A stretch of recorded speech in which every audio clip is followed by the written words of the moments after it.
పల్నాడు జిల్లాలో పేదవాడి ఆకలి తీర్చాల్సిన రేషన్ బియ్యం అక్రమార్కుల జేబులు నింపుతోంది. దాచపల్లి వేదికగా సాగుతున్న ఈ అక్రమ దందా ఇప్పుడు కొన్ని ప్రశ్నలను ఉదయిస్తోంది. గతంలో చీకటి చాటున జరిగిన రేషన్ దందా ఇప్పుడు పట్టపగలే ప్రధాన రహదారులపై దర్జాగా ఎలా సాగుతోంది? పట్టణం నడిబొడ్డున అక్రమ గొడౌన్లు వెలుస్తున్న అధికారులు కళ్ళుండి చూడలేని స్థితిలో ఉన్నారా, లేక రాజకీయ ఒత్తిళ్లకు తలొగ్గి మౌనంగా ఉంటున్నారా? వృద్ధుల వేలిముద్రలు తీసుకుని బియ్యం కాజేస్తున్న అక్రమ డీలర్ల వెనుక ఉన్న అసలు సూత్రధారులు ఎవరు? మార్పు తెస్తామని చెప్పిన కూటమి నేతలే ఇప్పుడు ఈ దందాను తమ చేతుల్లోకి తీసుకున్నారన్న ఆరోపణలకు ప్రభుత్వం సమాధానం చెబుతోందా అనేది మెగా 9 టీవీ స్పెషల్ స్టోరీలో తెలుసుకుందాం.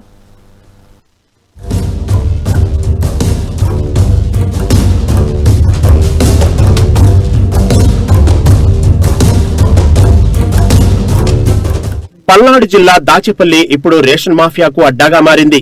ఒకప్పుడు చీకటి చాటున సాగిన అక్రమ రేషన్ వ్యాపారం నేడు దర్జాగా ప్రధాన రహదారులపైనే సాగుతుంది.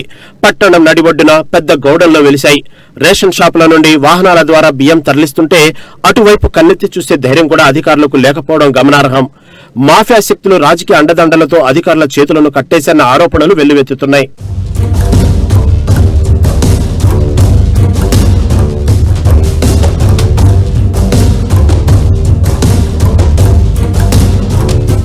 ప్రభుత్వ వృద్ధులకు, వికలాంగులకు ఇంటి వద్దకే రేషన్ అందించే పథకాన్ని ప్రవేశపెడితే అక్రమ డీలర్లు దానిని తమకు అనుకూలంగా మార్చుకున్నారు. వృద్ధుల ఇంటికి వెళ్లి వేలిముద్రలు వేయించుకుని బియ్యానికి బదులుగా కొంత నగదును చేతిలో పెడుతున్నారు. ఇలా సేకరించిన బియ్యాన్ని నేరుగా గౌడన్లకు తరలించి అధిక ధరలకు విక్రయిస్తున్నారు. ఎంఎల్ఎఫ్ పాయింట్ల నుండి షాపులకు బియ్యం చేరడమే తరువాయి పంపిణీ మొదలవక ముందే అక్రమ గౌడన్లకు లోడ్లు తరలిపోతున్నాయి.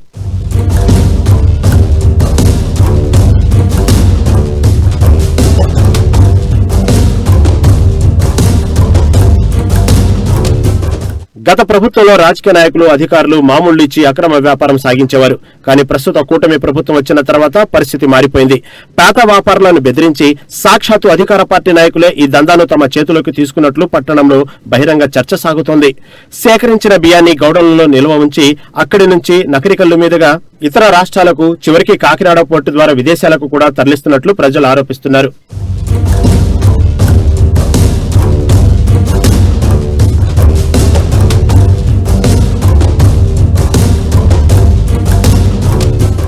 ఈ అక్రమ వ్యాపారంపై సిపిఎం నాయకుడు ఆంజనేయరాజు తీవ్రంగా స్పందించారు. వైసీపీ అక్రమాలను సరిచేస్తామని చెప్పిన కూటమి నేతలు ఇప్పుడు అవే అక్రమాలను తమ పేరు మీద మార్చుకుని చేస్తున్నారని మండిపడ్డారు. పౌర సరఫరాల శాఖ మంత్రి ప్రకటనలకి పరిమితమయ్యారని, క్షేత్రస్థాయిలో సొంత పార్టీ నాయకులే దందా చేస్తుంటే అధికారులు ప్రేక్షక పాత్ర పోషిస్తున్నారని దుయ్యబట్టారు. గతంలో కేసులు పెట్టిన అధికారులు ఇప్పుడు అధికార పార్టీ నాయకులను కనిపిస్తే ఎందుకు మౌనంగా ఉన్నారని ఆయన ప్రశ్నించారు.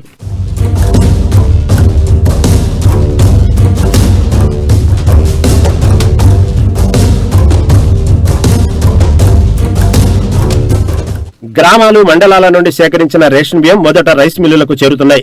అక్కడ పాలిష్ చేసి బ్యాగులు మార్చి తెలంగాణ రాష్ట్రానికో లేదా కాకినాడ పోర్టుకో లారీల ద్వారా తరలిస్తున్నారు.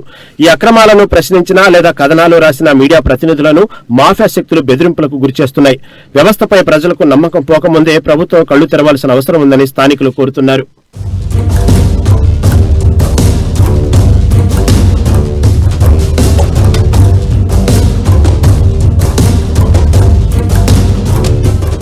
గతానికి ఇప్పటికి తేడా ఏమిటని ప్రజలు ముక్కున వేలేసుకుంటున్నారు. అప్పుడు మామూళ్ళిచ్చి దందా చేస్తే ఇప్పుడు నేరుగా అధికార పీఠాల్లో ఉన్నవారే వ్యాపారం చేస్తున్నారన్న విమర్శలు బలంగా ఉన్నాయి.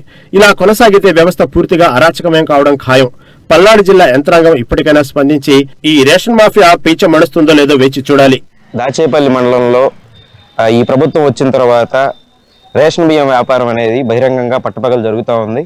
గతంలో కూడా ఈ వ్యాపారం జరిగేది, కాకపోతే ఒక మాఫియా వాళ్ళు దాన్ని చేయడము, ఆ మాఫియాని చుట్టూ కూడా ఈ అధికారులు మామూలు తీసుకోవడం, లేకపోతే ఈ అధికార పార్టీలు ఎవరైతే ఉంటే వాళ్ళకి కమిషన్లు ఇవ్వడం అనేది జరుగుతూ ఉండేది.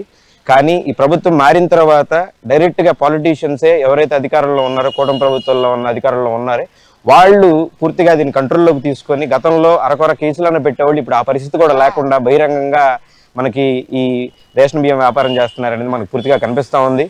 ఈ విషయంలో అధికారులు అనే వాళ్ళు పూర్తిగా మామూళ్ళకి అలవాటు పడిపోయి చూసి చూడనట్టు వదిలేస్తున్నారా, లేకపోతే పవర్లో ఉన్న అధికార పార్టీ లేకపోతే ప్రభుత్వం వీళ్ళని చేతులు కట్టుకోమని చెప్తుంది అనేది వాళ్ళు సమాధానం చెప్పాల్సిన అవసరం ఉంది. ఒక పక్క పౌర సరఫరాల శాఖ మంత్రి గారు, అట్లాగే ఉప ముఖ్యమంత్రి గారు సీజర్షిప్ అంటారు, లేకపోతే కఠిన చర్యలు తీసుకుంటాము, పేదలకు అందాల్సిన రేషన్ బియ్యం వాళ్ళకి అందేలాగా చర్యలు తీసుకుంటామని చెప్తున్నారు తప్పితే అది కేవలం మీడియాకే పరిమితం అవుతుంది. కానీ వాస్తవంలో చూస్తే రాష్ట్రంలో చాలా వైపుగా దాదాపుగా దాచేపల్లి మండలంలో అయితే మరీ బహిరంగంగా పట్టపగలే లారీల్లో, వ్యానుల్లో, అట్లాగే చిన్న చిన్న ట్రాలీ ఆటోలలో కూడా బియ్యం తీసుకొని రేషన్ షాపులతో కుమ్మక్కయ్యి వ్యాపారం చేస్తున్నారని చెప్పేసి మనకు అర్థమవుతోంది. కాబట్టి ప్రభుత్వం అధికారులు ఇప్పటికైనా కఠిన చర్యలు తీసుకోవాలని చెప్పేసి మేము డిమాండ్ చేస్తా ఉన్నాం.